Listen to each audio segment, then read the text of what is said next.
questions. So my time is pretty much up.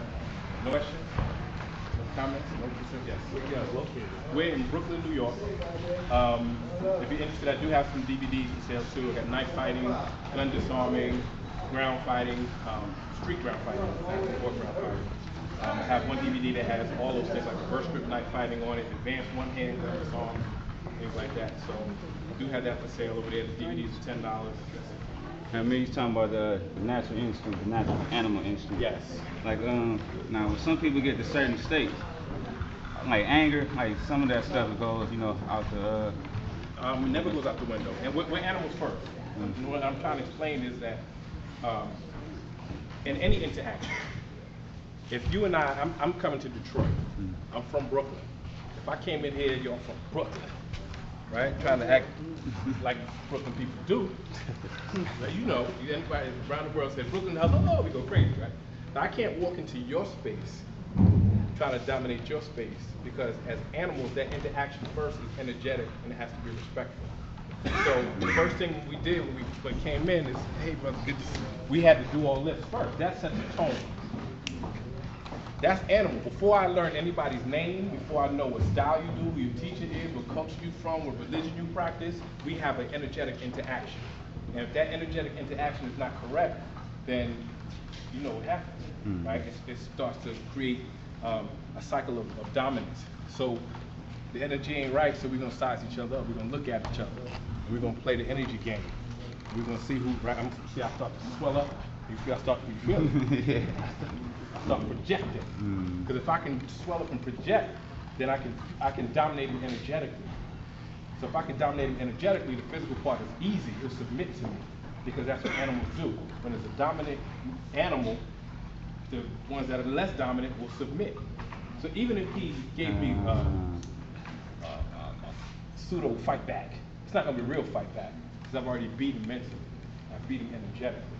So it's the same thing you was talking about, from Africa, but it's just used in a different context. So instead of formalizing it and saying I'm sending my energy, my arrows to you, you felt my arrows come to you, but I'm not saying I'm sending my arrows to you. I'm using what comes natural from nature, right? All right. We're animals first, and so I got to project that.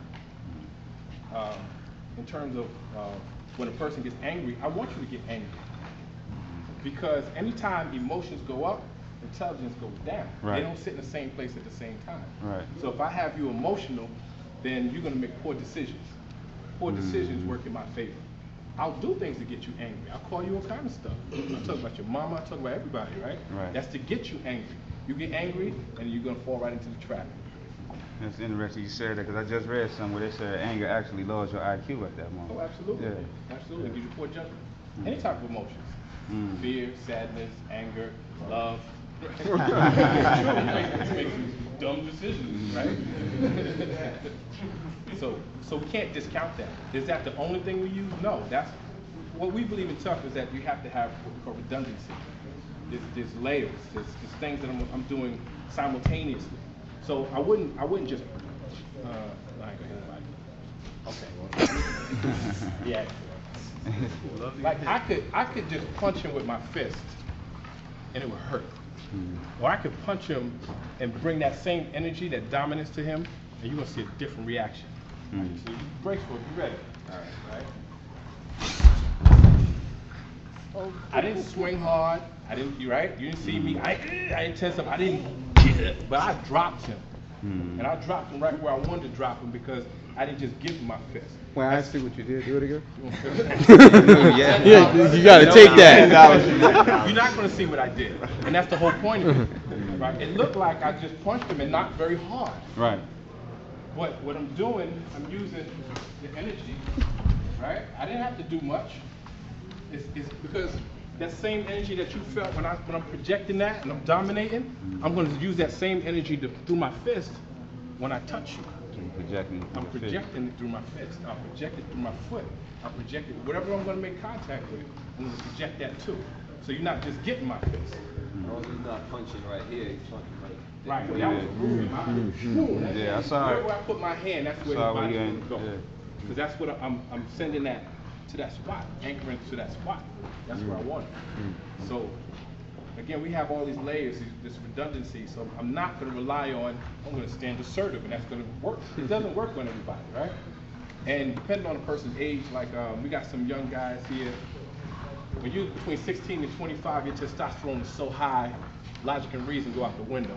Yeah. Right? So I can stand assertive all day, but his testosterone says, I think I can beat him. Poor decision. Testosterone makes you make poor decisions too. It does, real poor decisions.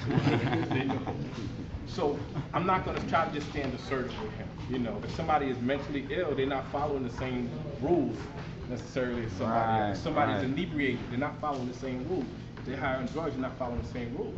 But I'm not just relying on that either. Because my thing is to detect, deter, and then diminish the threat. Because the reason I asked about the animal instinct, like, I don't get no conflict. But I was downtown one time, and these white boys was talking junk. And then in my mind, I got like, okay, I'm about to break your arm.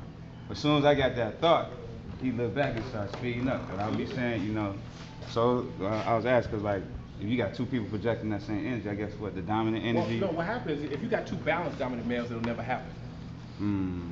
Right? Okay. He's a balanced dominant male. I'm a balanced dominant male. We hit it off like from the first day we met. We always been good.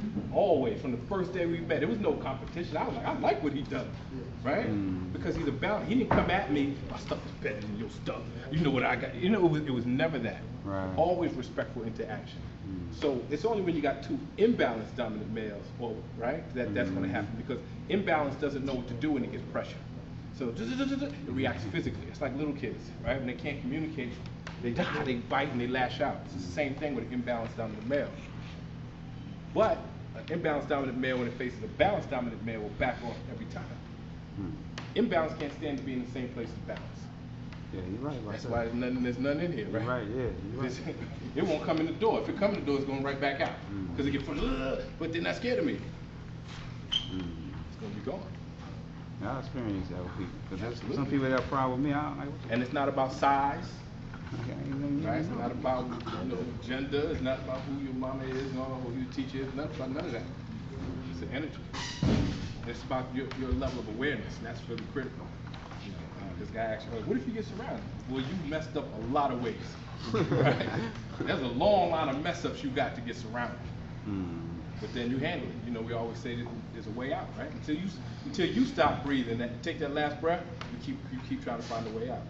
You know, that's one of the reasons you know, in our style, we don't say, okay, we get in the stance and say punch right here. We never do that.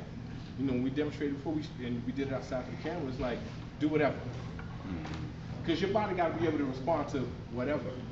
If you only train for us coming this way at this time, when whatever comes, your body doesn't know what to do, so you go into panic mode.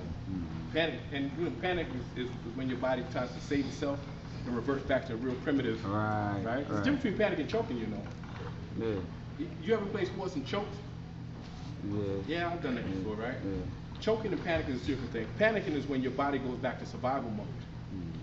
Right? So it makes poor decisions based on trying to go into survival mode. So instead of when I send you guys fall off line, which is counterintuitive, everybody want to do this. Right? That's panic. Right. Choking is you know the moves, but you're thinking about it so much. I don't want to mess up. I don't want to mess up. I don't want to mess up. And then you mess up because you're thinking, right? Because when you know it, when you've mastered it, you don't think anymore. You think when you're first learning something. When you choke, your mind went back to that learning time. It's like you're a rookie all over again. So it's a little different. The result ultimately the same, but you got to know the difference in how you feel, because you can get out of either one of them. Right. You got to recognize. Any other questions? Comments? Concerns?